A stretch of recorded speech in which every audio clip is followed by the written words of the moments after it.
않습니다. 꼭 필요한 것을 우리에게 가르쳐주고 정말 중요한 원리들을 우리에게 가르쳐주고 있습니다.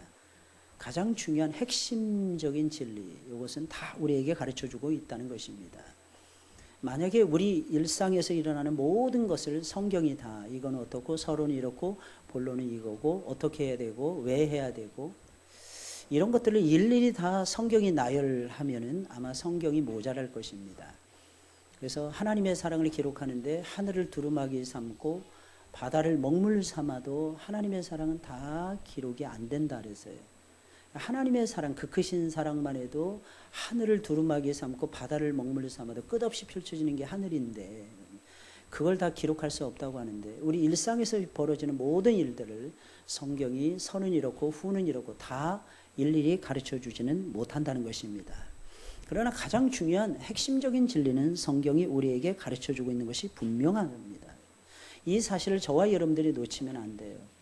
그리고 실제로 사실은 일일이 성경이 요점 딱딱 잡아서 가르쳐 주지는 않더라도 우리가 하나님의 말씀을 이해하고 하나님의 말씀의 기본적인 원리를 헤아리고 그것을 유추해서 하나님 이건 어떻게 해야 됩니까? 라고 하시면 하나님께서는 우리에게 거기에 대한 답을 또한 주십니다.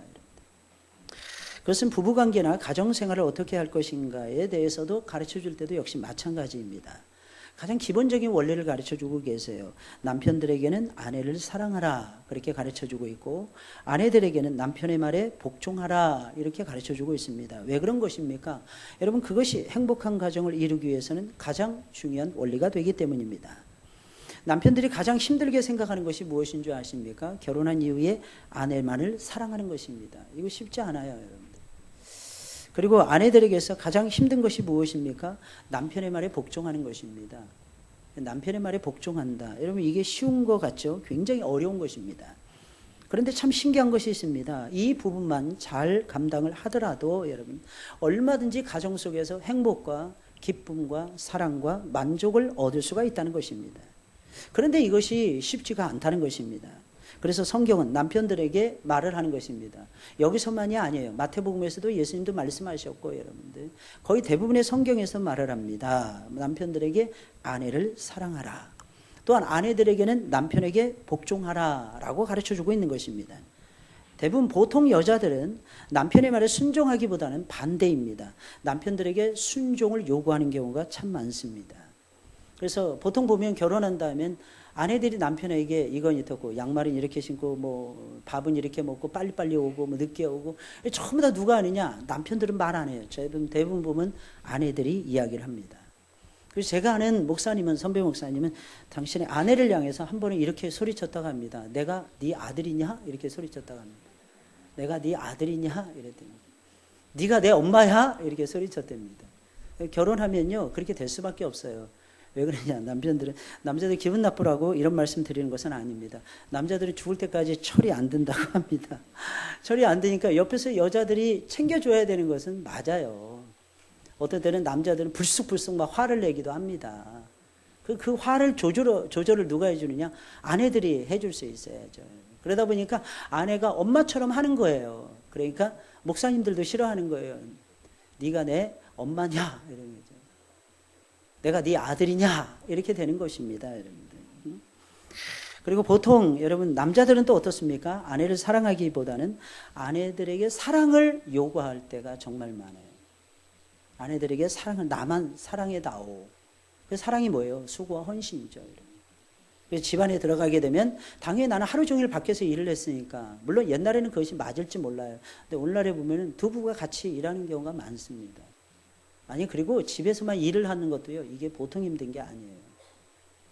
아마 우리나라만큼 외식 문화가 발달한 그런 나라도 아마 없을 것입니다. 근데 외식만 자꾸 해보세요. 여러분들 몸 망가집니다. 여러분들. 웬만하면 여러분들 집에서 드셔야 됩니다. 여러분들. 집밥 하는 이유가 그래서 그런 거예요. 옛날에는 식당을 뭐라고 불렀을까요? 옛날에는 식당을 밥집이라고 불렀습니다. 식당이 밥 먹는 곳이었어요. 우리의 건강을 책임질 수 있었다는 얘기입니다. 근데 오늘날은 정말 맛은 이 집 저 집 맛집이라고 다 돌아다녀 봐도요. 정말 신기해요. 여러분 기가 찹니다. 대부분 보면은요. 뭐 여러 가지 뭐 레시피 가지고 접근해 간다고 말은 하지만 사실은 우리의 몸에는 그다지 좋지 않습니다. 여러분. 왠지 아십니까? 사람의 몸이 희한합니다. 입에 맞든지 몸에 좋든지 둘 중에 하나를 지향하게 되잖아요. 근데 몸에 좋은 것만 계속 먹는다고 해서 건강해지는 것이 아닙니다. 때로는 몸에 안 좋은 것도 먹으셔야 돼요. 때로는 내 입맛에 안 맞는 것도 먹으셔야 돼요. 그래야 영육 간의 건강함을 여러분들이 체험하게 된다는 것입니다. 무엇을 하든지 하나님이 가르쳐 주신 핵심 진리를 잘 알고 여러분 그것을 붙들고 행하셔야 됩니다. 여러분 신앙생활이 무엇입니까? 핵심을 잘 붙드는 싸움이에요. 핵심이 무엇이냐는 거죠. 오늘 설교의 핵심이 무엇이냐는 거예요. 오늘 예배의 중심에 뭐가 있어야 되느냐는 거예요. 내가 있어야 됩니까? 그리스도께서 있어야 됩니까? 사도 바울은 이런 말을 합니다. 고린도후서 1장에 있는 말씀을 보니까 나는 너희를 주관하지 않기를 원한다. 나는 너희를 끌고 가고 싶지 않다. 이게 사도 바울의 고백이었어요. 여러분들. 고린도 교회, 문제 많은 고린도 교회였습니다. 고린도 교회는 여러 가지 문제가 정말 많은 교회였어요. 음란의 문제, 음행의 문제, 우상 숭배의 문제, 장사할 때 눈 속이는 문제, 있는 문제 없는 문제 총망라해서 다 드러나는 것이 고린도전서와 고린도후서의 내용입니다. 왜 그랬을까요? 그 현대 사회를 가장 적나라하게 보여주는 말씀이 고린도 도시였고 고린도 시였기 때문입니다. 코린트라고 하는 유명한 도시였는데요. 유럽의 물자가 다 거기에 모였고 아시아, 아프리카의 물자가 다 거기에 모여서 건너가고요. 이쪽 저쪽으로 옮겨지는 상업의 당시의 최고의 중심 도시가 코린트라고 하는 도시였어요. 그런데도 사도 바울은 그 도시의 한복판에서 교회를 이루고 항상 문제 더미에서 살아가고 있는 영적인 문제, 육신의 문제, 삶의 문제, 물질의 문제, 온갖 문제 속에 짓눌려 있어서 갈 곳을 몰라서 방황하면서 석양에 서서 홀로 서서 갈 곳 몰라 하면서 이런 영혼들을 향해서 사도 바울은 말을 합니다. 내가 너희를 주관하고 싶지가 않다. 이유가 무엇입니까? 그들의 영원한 주관자는 그리스도 예수셨기 때문입니다. 여러분 우리 인생의 주인이 누구십니까? 예수님이십니다. 여러분 그 예수님을 만나는 시간이에요. 그게 예배 시간인 것입니다. 여러분 핵심 진리, 여러분 핵심되는 내용 이것을 잘 붙들어야 됩니다. 간혹 가다 보면 인생을 살아가는데 늘 승리하는 사람들이 있어요. 이들의 특징이 무엇인 줄 아십니까? 핵심을 붙잡는다. 때로는 실패를 통해서 핵심을 찾아냅니다. 때로는 성공을 통해서 핵심을 찾아냅니다. 때로는 부지런함을 통해서 핵심을 찾아냅니다. 때로는 사람들의 니드와 원투를 기가 막히게 찾아냅니다. 사랑을 통해서요. 핵심을 잘 잡아내야 됩니다. 근데 잘 안 돼요. 어떤 사람들은 매번 실패합니다. 똑같은 실패를 계속 반복합니다. 번번이 실패하는 사람들의 특징이 있습니다. 무엇입니까? 핵심은 놓치고 핵심은 놓치고 가지만 붙들고 엉뚱한 것만 붙들고 맨날 씨름하고 있어요. 중요하지 않은 부분을 중요하다고 외치고 정말 중요한 부분은 중요하지 않다고 말을 하면서 중요한 것을 놓치는 이런 삶을 신앙생활에서도 찾아볼 수가 있고 삶의 영역 속에서도 엄청나게 많이 찾아볼 수가 있습니다. 그럼 결혼 생활을 통해서 우리가 행복을 누려야 되는데 행복하려면 결혼을 통해서 가정을 통해서 우리가 행복을 맛보려면 어떻게 해야 될까요, 여러분들? 어떻게 결혼해야 되고 여러분 어떻게 살아가야 될까요, 여러분들? 이 부분입니다, 여러분들. 계속해서 지금 몇 주에 걸쳐서 이 부분을 넣고 가정에 대해서만 계속 말씀을 드리고 있습니다, 여러분들. 왜? 요즘에 보니까 가정의 위기를 만나요. 이미 20년 전에 교회의 위기가 찾아왔어요, 한국 교회에. 교회의 중요성이 현저하게 떨어졌습니다. 옛날에는요, 뭐 일만 있으면 교회를 달려갔어요. 요즘은 교회를 안 달려갑니다. 그래도 감사한 것은 어젯밤에 제가 자다가 벌떡 일어나서 병원 갔다 왔는데 응급실을 뛰어갔다 왔어요. 그리고 기도해주고 그리고 왔습니다. 누구 안 보이죠, 그죠? 우리들 가운데 안 보이는 사람을 생각을 해보시면 답이 나올 겁니다. 어제 이상하게 제가 9시 조금 넘어서 잠을 잤어요. 저를 보세요. 나중에 다 알려드릴 테니까 걱정하지 마시고 저를 보세요. 신기한 거예요. 일찍 제가 10시 전에는 거의 잠을 안 자거든요. 한 40분, 50분 잤나? 푹 잤어요. 그리고 딱 깨어났더니 막 전화가 여기저기서 이렇게 오더라고요. 전화를 몇 통을 딱 받는데 기분이 너무 좋은 거예요. 왜냐하면 좋은 소식을 저한테 알려주는 전화였기 때문에. 하나님께 딱 영광을 돌렸는데 그리고 나 잠자리에 들려고 했더니 전화가 온 거예요. 11시 넘어서. 지금 목사님 응급실로 가고 있습니다. 기도해 주세요. 열이 안 떨어집니다. 계속 그러시는 거예요. 알았다고. 근데 자려고 봤더니 잠이 와야죠. 어제 따라서 제가 교회에서 자려고 교회에서 누웠거든요. 이거 움직여야 되겠구나. 이렇게 생각을 하고 움직였습니다. 그리고 밤에 가서 확인하고 기도하고 그리고 좀 나아지는 모습 보고 집으로 돌아왔어요. 우리는 기억하셔야 됩니다. 우리 삶의 핵심을 잘 잡아내셔야 돼요. 내가 뭐 하는 존재이고, 내가 어떤 존재이고, 내가 무엇을 해야 하나님이 기뻐하실까? 특히 요즘은 가정의 위기예요. 교회의 위기이고, 가정의 위기. 저는 그 전화를 해주신 분이 그렇게 고마울 수가 없었어요. 무엇입니까? 하나님이 주관하심을 믿는다는 거 아니겠습니까? 하나님이 주관하심을 믿으니까 기도 부탁을 할 수밖에 없잖아요. 이게 인생이에요, 이게 인생. 특히 가정의 위기를 맞고 있어요. 요즘 조론이니 뭐니. 그냥 이별이 아니에요. 이 결혼을 졸업한다는 말도 다 있어요. 그런 책도 나왔다면서요. 조론 뭐 이런 책. 찾아보셨습니까? 앞으로 여러분들은 인생의 마지막, 하나님이 여러분들을 부르시는 그날까지 가정을 어떻게 세워갈 것인가 고민하셔야 되는. 이제 내 옆에서 한 40년 있어서 영원히 같이 못 있습니다. 요즘에는. 그럼 내 자신을 돌아봐야 되겠죠. 어떻게 내가 아내 노릇을 해야 되는가? 내가 어떻게 남편 노릇을 해야 되는가? 이 부분에서 진지하게 고민해야 되고, 우리의 자녀들에게는 어떤 가정을 꾸리라고 말해줘야 되는가 하는 부분이에요. 내 경험이 아니라, 내 지식이 아니라 하나님 말씀에 딱 서서 내가 이렇게 살아가야 될 것 같아. 내가 가정을 이렇게 이루어야 돼. 말해줄 수 있는 부모가 된다면 그 부모는 성공한 부모가 아닐까요? 첫째는 부모를 떠나는 것입니다. 가정의 가장 핵심적인 원리 무엇입니까? 부모를 떠나는 거예요. 31절에 있는 말씀이 핵심이에요. 이러므로 사람이 부모를 떠나 이렇게 말을 해주고 있어요. 결혼 생활을 행복하게 유지하고 행복하게 가져가려면 두말할 필요도 없이 부모를 떠나야 됩니다. 물론 결혼할 때는 부모의 동의와 허락을 받아야 마땅합니다. 하지만 일단 결혼한 후에는 두 사람 모두 부모를 떠나야 한다는 것입니다. 그런데 어떤 사람들은 거꾸로 할 때가 많아요. 결혼할 때는 자기 마음대로 합니다. 왜? 내가 사랑하니까. 엄마가 무슨 상관이야. 내 인생인데. 많습니다. 굉장히 많습니다. 결혼한 후에는 부모의 영향권을 벗어나지 못합니다. 결혼한 다음에 책임을 부모에게 떠넘기는 거예요. 이런 가족들이 굉장히 많습니다. 결혼할 때는 나를 가장 많이 알고 가장 많이 나를 사랑하는 가족들의 동의와 허락, 그리고 가족들의 축복 속에서 결혼하셔야 됩니다. 이게 원리예요. 여러분, 가족들의 뜨거운 찬사와 뜨거운 축복을 받고 결혼해도 문제가 생기면 흔들립니다. 근데 이거 없이 결혼한다고 생각을 해보세요. 어렵습니다, 여러분들. 결혼한 후에는 가족의 영향력을 벗어나야 됩니다. 그래서 둘이서 헤쳐나갈 각오를 해야 돼요. 그래서 완전히 독립된 가정, 완전히 독립된 인격체를 이루어야 됩니다. 내가 그냥 좋아서, 내가 좋으면 된다라는 식은 안 된다는 것입니다. 그것은 아주 위험한 것입니다. 여기서 부모를 떠나라, 이 말의 의미가 무엇입니까? 무조건 부모를 멀리하라, 부모로부터 분리하라, 이런 말이 아니에요. 결혼한 후에는 부모의 조언이나 도움이 일체 필요가 없다, 이런 뜻이 아닙니다. 우리가 때로는 부모로부터 조언도 받고 때로는 부모로부터 도움도 받아야 되는 것입니다.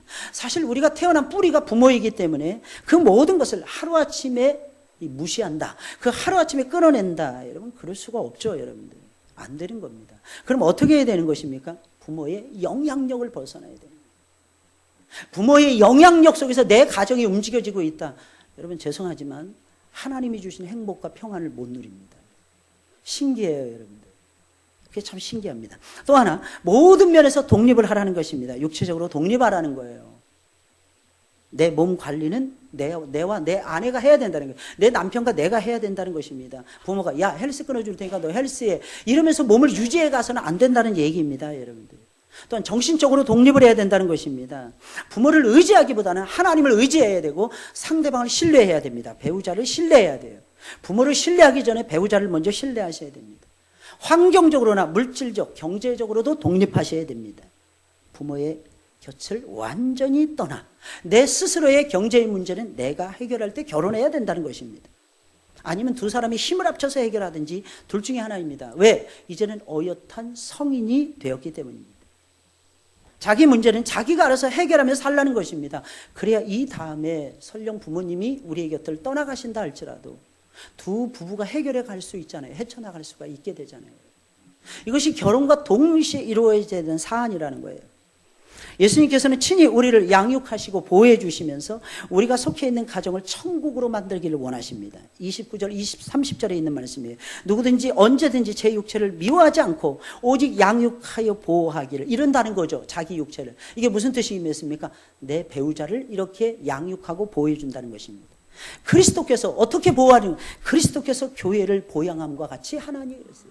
여러분, 예수님께서는 우리를 구원해내십니다. 여러분들 구원 받으셨죠? 여러분 예수님 믿으시죠? 예수님 믿으시면 구원받게 되어 있습니다. 여러분. 정한 이치죠. 그러면 여러분들 구원받은 사람들은요, 예수님이 보호해 주세요. 저는 이번에 비유도 오면서도 참 감사했습니다. 우리 예배 드리는데 좀 불편하긴 해도요, 여러분 큰 지장이 없잖아요, 여러분들. 저는 이것만 해도 얼마나 감사한지 몰라요. 비를 조율하는 하나님, 이때 비를 좀 천천히 내리게 하시든지 오더라도 하나님 웬만하면 좀 비껴가게 하시든지 이젠 충분합니다. 뭐 어디에 청중가 어디 완전히 물난리 났다면서요. 보셨어요? 뉴스에 보셨습니까? 다행히 금천구 시흥 3동은 하나님께서 우리 하늘문교회 때문에 지켜주고 계신다는 거예요. 할렐루야. 이게 지켜주셔야 돼요. 저희 집 바로 뒤가 관악산 그 뒷산이에요. 우리 딸이 그러는 거예요. 아빠, 이렇게 비가 많이 오면 우리 뒤에 무너지는 거 아니야? 왜? 청주 산사태, 뭐 중국 산사태 계속 난다는 거예요. 아니야, 우리는 무너지지 않을 거야. 그러니까 우리 아이가 그러는 거야. 어떻게 해, 아빠? 하나님이 지켜주셔, 우리는. 하나님이 아빠의 성이 되어서 지켜주시니까. 아빠가 아직 할 일이 많단다. 지금은 하나님 품에 갈 때가 아니란다. 여러분 꼭 믿으셔야 됩니다. 우리의 모든 인생은 하나님의 보호 속에서 이루어지는 거예요. 우리는 그 몸의 지체임이니라 그랬어요. 내 아내가 내 지체라는 거예요. 내 남편이 내 지체라는 것입니다. 그런데 왜 우리는 이 사실을 아는데도 우리 가정을 천국으로 만들지 못하는 것입니까? 하나님이 가르쳐 주신 원리대로 가정을 이루어가지 못하고 있기 때문에 그런 거예요. 결혼한 후에도 부모에게 모든 것을 의존합니다. 의존해요. 특히 죄송합니다. 아내들은 안 그러는데, 딸들은 잘 안 그러는데 아들들은 그럽니다. 아들들은 내 거라는 거예요. 부모의 것은 내 거라고 생각을 하더라고요. 여러분, 내 게 어디 있습니까? 부모의 것은 부모의 것입니다. 이 사실 여러분들 기억하셔야 됩니다. 여러분. 제가 아는 많은 사람들이, 제 동년배의 사람들이 결혼했어요. 여러분. 부모가 다 해주더라고요. 부모가 막 아파트 사주고 뭐 다 해줬습니다. 여러분. 30년이 지난 지금에 그들이 행복할까요? 아니요, 여러분들. 90% 이상은 불행해지더라고요. 근데 아무것도 없이 진짜 사골세빵부터 시작을 하더라고요. 근데 하나하나 올라왔는데 부부가 금술도 좋고요. 행복해지고요. 아이들 앞에서도 떳떳하고요. 이런 모습이 나타나더라고요. 여러분들의 인생이 좀, 여러분 그런 거 있잖아요. 고진감래라고요. 여러분 힘들고 어려운 일이 있으면 반드시 좋은 일이 벌어지게 되어 있잖아요, 여러분. 그러면 젊어서 힘든 걸 짊어지려고 할 때 하나님의 도우심의 역사를 여러분들이 받게 되는 것입니다. 이 사실 여러분들이 기억하셔야 됩니다. 여러분 결혼한 다음에도 모든 것을 부모하고 의논하여 처리합니다. 아니, 그렇게 되면 안 돼요, 여러분들. 아직도 부모에게 의지하여 모든 것을 처리하시는 성도님들이 계십니까? 그러니 가정 속에서도 하나님이 그 가정 속에서 맛보고자, 하나님이 들려주고자 하는 그 영적인 행복과 기쁨을 맛보지 못하고 있는 것입니다. 진정 행복한 가정을 이루기를 원하십니까? 오늘 가장 중요한 원리예요. 여러분, 이 원리가 창세기 2장 24절에 가정을 세운 다음에 하나님이 제일 첫 번째로 천명한 원리입니다. 이 원리를 예수님이 다시 부각시켜줬고 사도 바울이 재언급을 해주고 있는 것입니다. 하루라도 빨리 부모를 의존하는 데서 떠나야 된다는 것입니다. 엄마가 나를 위해서 뭐 해준 게 있어? 키워준 것만 해도 감사하죠. 아빠가 나를 위해서 뭐 해준 게 있어? 건강한 자녀로 양육해 준 것만 해도 감사해야 됩니다. 나머지는요, 내 스스로 해결한다고 생각하는 자녀들, 그 자녀들이 훌륭한 자녀들입니다. 여러분, 부부관계는 참 신비스럽습니다. 이 세상 어떤 관계보다도 훨씬 더 가까워요. 심지어는 부모와 자식 간의 관계는, 부모와 자식 간의 관계는 촌수가 있습니까? 없습니까? 있어요. 몇 촌이에요? 1촌이라 하잖아요. 1촌, 여러분들. 형제는 몇 촌이에요?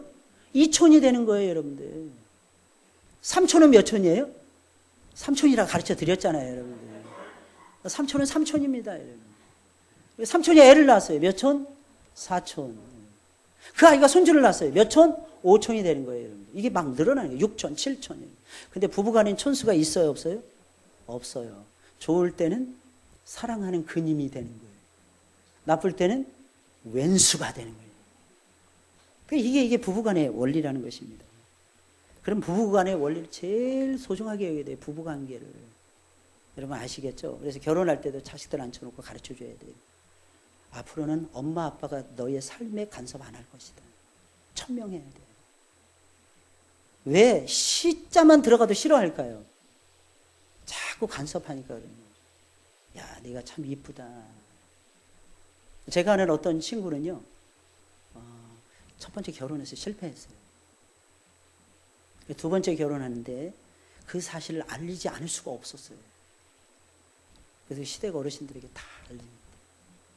내가 이번에 그러니까 당장 끊으라고 헤어지라고 그럽니다. 헤어졌습니다. 2달이 지난 다음에 시어른들이 전화하시고, 야, 우리 아들하고 살아줬으면 좋겠다. 그래서 아이를 낳습니다. 시부모들이 그렇게 좋아하시는, 고맙다 아가야. 우리 집에 시집 와줘서 진짜 고맙다. 어떻게 내가 너 같은 훌륭한 며느리를 내가 맞이해서 내가 늙음하게 이 행복을, 이 효도를 다 받는단 말입니다. 그러니까 며느리의 마음속에는 시어른들에게 잘해야지 이것만 들어가는 거예요. 이게 참 대단하더라고요. 요즘 보니까 시댁은 잘 안 갑니다. 그리고 어딜 갈까요? 친정을 줄기차게 간답니다. 그래서 무슨 갈등이 생기는 줄 아십니까? 늘 보니까 장모와 사위가 갈등이 생긴대.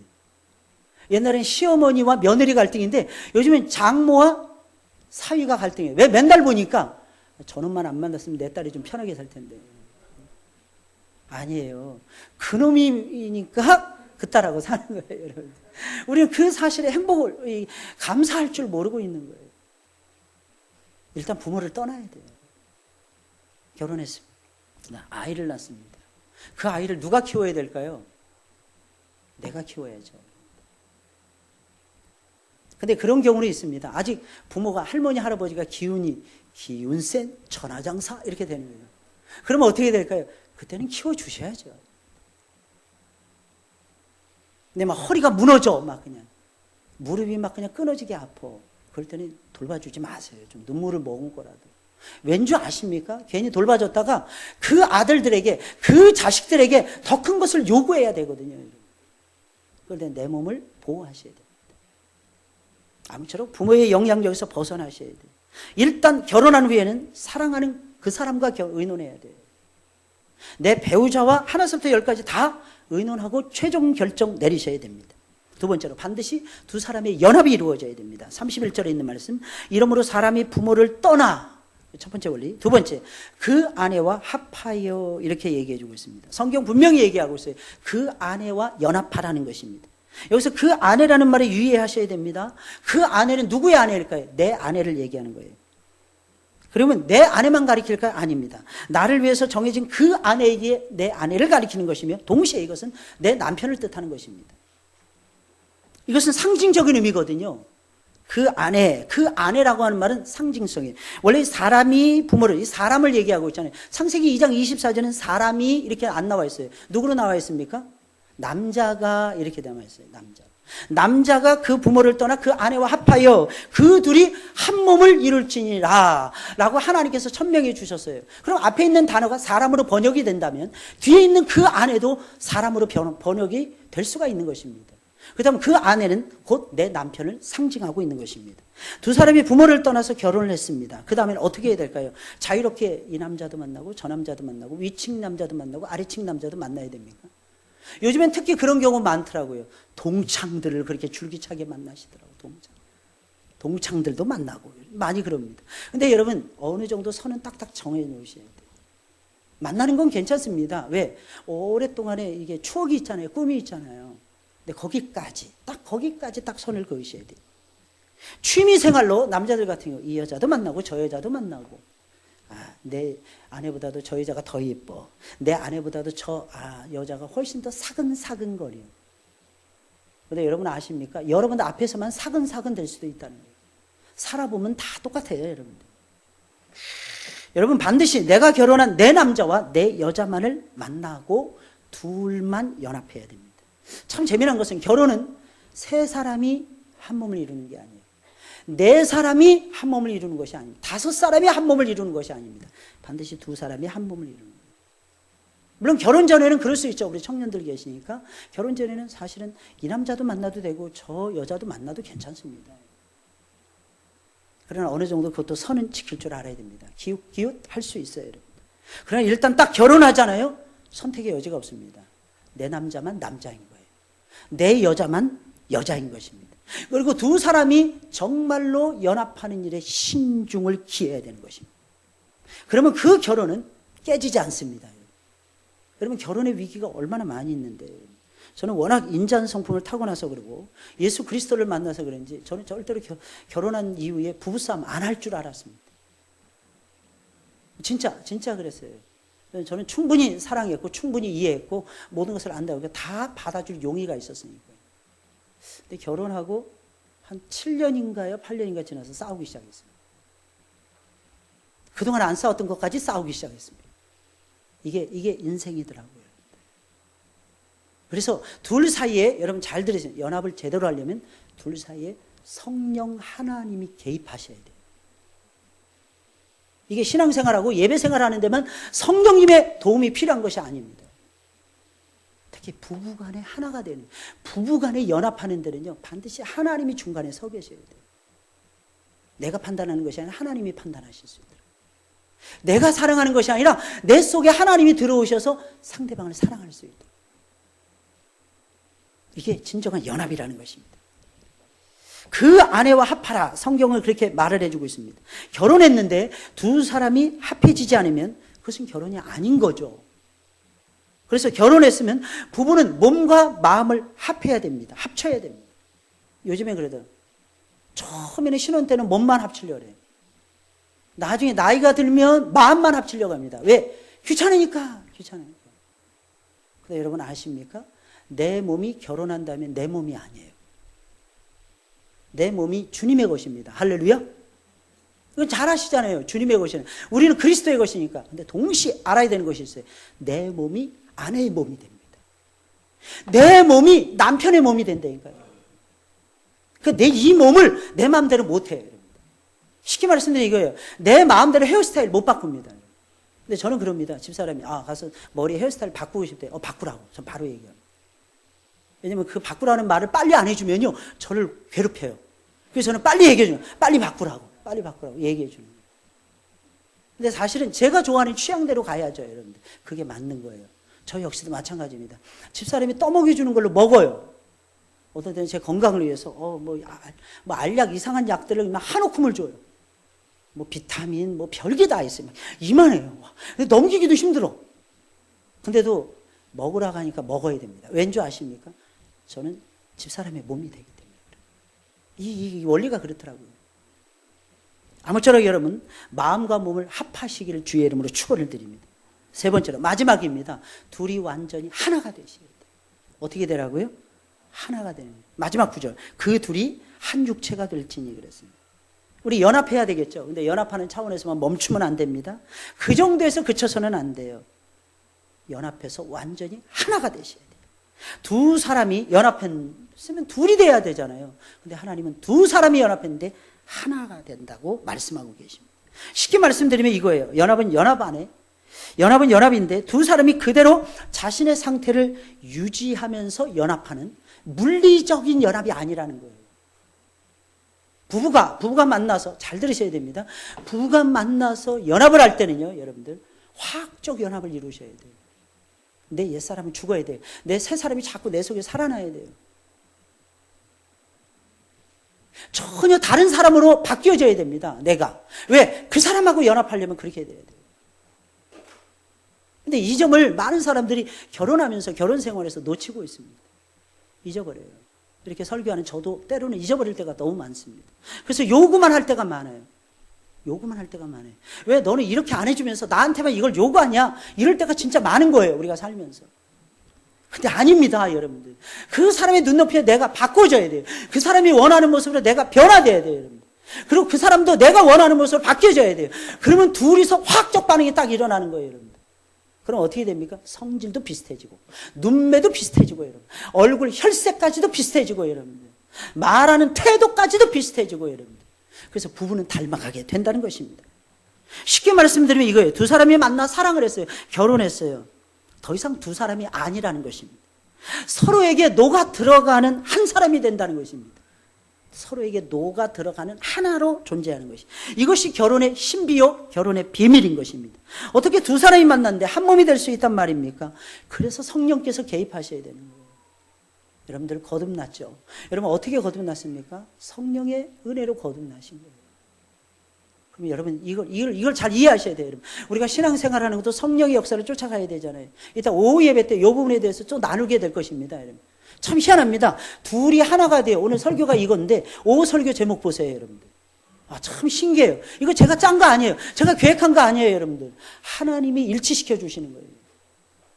이게 여러분 말씀 보세요, 여러분들. 이것이 교회를 향한 하나님의 말씀이라고 말을 해주고 있어요. 여러분 부부간에만 이야기하는 것이 아닙니다. 32절 보세요. 이 비밀이 크도다. 부부관계의 비밀이 너무 크다는 이 비밀스러운 거, 이 신비스러운 거. 자 보세요. 내가 그리스도와 교회에 대하여 말하노라. 이게 부부관계로 끝나는 게 아니라는 거예요. 부부관계가 그리스도와 교회의 몸된 우리들과의 관계로 연결이 된다. 둘이 아니요 하나라는 것입니다. 참 신기해요. 둘이 만났으면 둘이 되는 거지. 어떻게 한 몸이 되는 것입니까? 그런데 성경 분명히 말을 합니다. 한 몸이에요. 여러분 예수님과 여러분들 한 몸이 되셨잖아요. 그러면 여러분 기억하셔야 됩니다. 성령의 역사를 통해서 한 몸이 됐어요. 그러면 여러분들이 앞으로 생활하는 모든 것들도 성령의 역사로 살아가셔야 돼요. 크고 작은 모든 것들이 다 장사하고 사업하고 직장 잡고요. 결혼하고 자식을 낳고 하는 모든 부분까지 나는 둘만 낳아서 키울 거야. 그건 내 생각이죠. 하나님이 하나만 주면 하나만 낳아서 키워야 돼요. 하나님이 10명을 주실 수도 있어요. 그럼 10낳아서 키워야 됩니다. 10낳아서 연락에 키워보세요, 여러분들. 하나님 반드시 역사의 뜻을 알게 될 것입니다. 알게 된다니까요, 여러분들. 하나님의 뜻을 따라서 살아가셔야 돼요. 내가 정하는 게 아니에요, 여러분들. 사람이 마음으로 소원이 있고요. 사람이 마음으로 계획은 해도요. 그 계획을 이끌어 가시는 분은 하나님이세요. 보다 정확하게 말씀드리면 성령 하나님이세요. 성령님. 그러니까 성령 하나님이 내 삶을 주관하도록 해 주셔야 된다는 거예요. 그분께 내 삶의 주권을 맡겨야 된다는 것입니다. 진정 여러분의 가정을 천국으로 만들기를 원하십니까? 두 사람이 완벽하게 한 몸을 이루셔야 됩니다. 내 개성을 이러니까 존중해 줘. 이렇게 말하면 안 돼요, 여러분들. 근데 내 마음에서는 상대방의 개성을 존중해 주려는 마음이 있어야죠. 근데 상대방은 나에게 요구할 수 없다는 거예요. 나에 대해서. 내 자신에 대해서. 내 삶이 이렇게 살도록 내버려둬. 말할 수 없어요. 부부간에는 말할 수 없습니다. 나는 지금까지 이렇게 먹고 마시며 살아왔으니까 맨날 외식만 했으니까 나 결혼한 다음에도 외식하게 둬. 안 통합니다. 여러분들. 그렇게 말하면 안 돼요. 여러분들. 그러면 불행해집니다. 대번 불행해집니다. 맛이 없어도 자기가 해주는 게 최고야. 말해줘야 돼요. 또 어떤 때는 예쁜 옷을 입고 나왔는데 정말 예뻐. 말해줄 줄 알아야 돼요. 남편들이. 여러분 그러면요. 아내는 예쁜 여자로 순식간에 둔갑을 합니다. 그게 여자의 속성이에요. 근데 이쁜 여자 어디서 샀어? 비싸게는 줬는데 말이에요. 남자들 그러잖아요. 값을 못해. 값을 못해. 그러니까 어떻게 되는 거예요? 기분 나쁜 거죠. 그래 반찬이 3가지 올라가고 2가지로 줍니다. 그 어쩔 수 없어요, 여러분들. 왜? 기분이 나빠지니까. 자기가 내가 봤을 때 제일 딱 키가 작아요. 진짜 아담 사이즈야. 키가 커요. 늘씬해. 당신은 역시 최고야. 근데 거꾸로 얘기합니다. 그 큰 것들은 속이 없대. 기분이 싹 상하는 거예요. 작은 것들을 어디다 써? 그럼 이 세상 크거나 작거나 한데 그러면 어디다 써요? 누굴 쓰겠다는 거예요 도대체? 소중한 걸 보실 줄 알아야 돼요. 말씀드리잖아요 여러분 계속해서. 내 아내가 최고고 내 남편이 최고라니까요. 하나님이 그것을 우리에게 가르쳐주고 있는 거예요. 여러분 만약에 내 개성을 존중해줘 이렇게만 요구하는 사람이 있다면 그 사람 결혼해서는 안 돼요.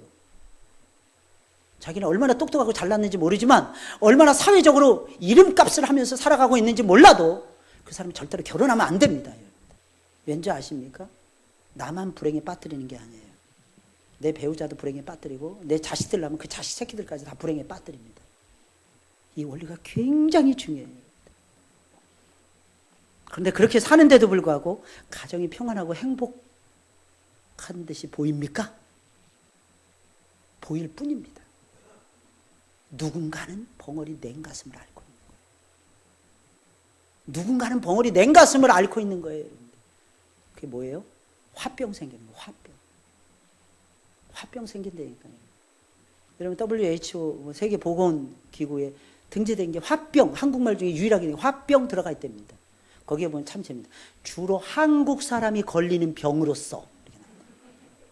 그 어디서 나왔을까요? 유교적 전통입니다. 유교적. 우리나라 고려 시대까지만 해도요. 여러분 지금으로부터 600년 전까지면 우리나라 유교 사회 아니었어요. 남녀가 평등한 사회였어요. 어디 여자가 말해 그랬다가 맞아 죽습니다. 근데 언제부턴가 여자를 멸시하는 거예요. 여자를 멸시하면 여러분 잘 들으셔야 됩니다. 그 여자와 사는 남자도 멸시당하는 것입니다. 깨달으셔야 돼요. 내가 누군가를 존중해 주지 않아요. 그러면 내가 존중을 받지 못하고 있다는 걸 아셔야 돼요. 내가 존중해 줘야 됩니다. 그러면 상대방도 나를 존중해 줘요. 이 기가 막힌 원리를 우리가 가정에서부터 뿌리를 내려가셔야 돼요. 참된 결혼은 상대방에게 내 모든 것을 맞추며 두 사람이 완전히 하나가 되는 것입니다. 여러분 보통 우리 결혼하면요, 우리 러시아 사람들은 그런 데입니다. 뭐 일하러 갈 때는 뭐 한 번 기도하라래나, 배 타고 갈 때는 뭐 2번 기도하래나, 결혼할 때는 3번, 5번, 10번도 결혼을 기도해야 된다는 거예요. 결혼이 제일 소중하다는 거예요. 왜? 인생의 항해를 펼쳐가야 되는데 험준 산령을 넘을 때가 많고 험난한 바다를 넘을 때가 한두 번이 아니에요. 특히 이제 막 결혼한 1년에서 7년 사이에 들어가 있는 부부들은 어떻게 보면 굉장히 험준한 시간을 지금 맛보면서 지나가고 있는 거예요. 아무것도 없는 상태에서 직장에서도 부대끼죠. 가정에서도 부대끼죠. 애도 낳죠. 애 낳아서 키우죠. 뭐 육아도 해야죠. 이게 한두 가지 일들이 아니에요. 이걸 30대, 40대 초반까지 이걸 다 감당해내려니까 막 지치고 오만. 근데 이겨냅니다. 우리는 이겨냅니다. 어떻게 이겨냅니까? 두 사람이 힘을 합쳐서. 작은 힘을 가지고 어떻게 거대한 세상의 파도를 이깁니까? 둘이서 힘을 합쳐서. 작은 지혜를 가지고 어떻게 세상의 큰 지혜를 감당해냅니까? 둘이 하나가 되면 됩니다. 작은 나라가 어떻게 큰 나라를 이길 수 있습니까? 온 작은 국민들이 하나가 되면 이길 수 있습니다. 똘똘 뭉치면. 어떻게 하면, 어떻게? 아무것도 모르는 신혼부부가 거대한 세상을 향해서 맞짱 뜨자고 얘기하면서 세상을 향해서 담대하게 나아갈 수가 있습니까? 간단해요. 내 배우자가 있어요. 내 사랑하는, 나를 최고로 여겨주는 내 남자가 있으니까. 내 여자가 있으니까. 그게 그렇게 됩니다. 여러분 소중한 자녀들에게 이 재산을 물려주시길 바랍니다. 이 재산, 이 정말 대단한 재산 아닙니까? 이 결혼의 놀라운 원리, 여러분들 가슴에 딱 간직하시고, 여러분들. 마지막 여러분들 달려갈 길 끝까지 달려가시고요. 그리고 자녀들에게 그런 결혼 생활을 하라고 일깨워 주시고, 손주들까지, 아니 대대손손 하나님의 원리를 따라 살아가는 부부들이 되게 해달라고. 이게 결혼의 숨은 비밀이에요. 그게 교회의 또한 원리입니다. 부부가 되는 게 주님이 내 남편이 되고 나는 주님의 아내가 되는 것입니다. 이 비밀, 이 비밀. 그럼 나는 주님께 순종해야 되죠. 주님의 사랑은 늘 쏟아지고 있는데 나는 순종을 못해요. 신앙이 자라다가 멈추는 가장 기본적인 원리를 우리 주님께서는 우리에게 가르쳐주고 계시는 것입니다. 우리 찬송 부르겠습니다. 287장입니다. 287장을 부르겠습니다.